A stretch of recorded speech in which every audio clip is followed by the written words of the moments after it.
Propozimi i Ministrit të Brendshëm Sajmir Tahiri për ashpërsimin e dënimeve ndaj personave që kryen veprimtari të paligjshme në fushën e narkotikëve, në fakt, është një mbivendosje e propozimit të ngjashëm që kolegu i tij Manjani ka bërë 4 muaj më parë.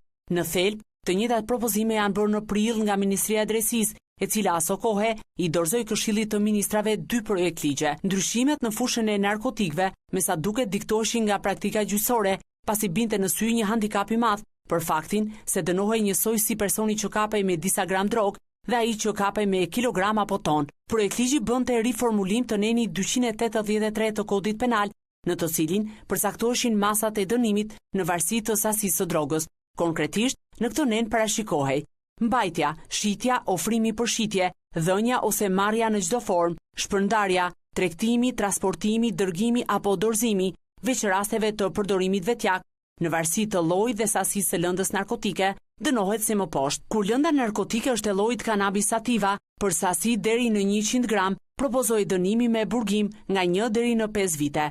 Për sasi nga 100 gram deri në 1 kilogram, dënimi me burgim nga 2 deri në 7 vite, ndërkohë për sasi nga 1 kilogram deri në 10 kilogram, dënimi me burgim nga 8 deri në 10 vjet. Ndërsa kur sasia ishte mbi 10 kilogram, propozoi dënim me burgim nga 3 deri në 10 vite. Ministria propozonte gjithashtu ashpërsim të dënimeve deri në 15 vite burg për persona që e kryenin veprën penale në bashkëpunim, apo kur lënda narkotike ishte e llojit kokain, apo kur kjo trafikohej në sasi të mëdha. Ajo që bie në sy është fakti se asnjë nga këto propozime nuk u mor në konsiderat.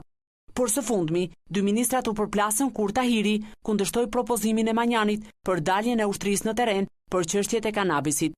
Nëse sikurse theksoi ministri i Drejtësisë, realisht situata ishte aq shqetësuese sa perceptohej në publik.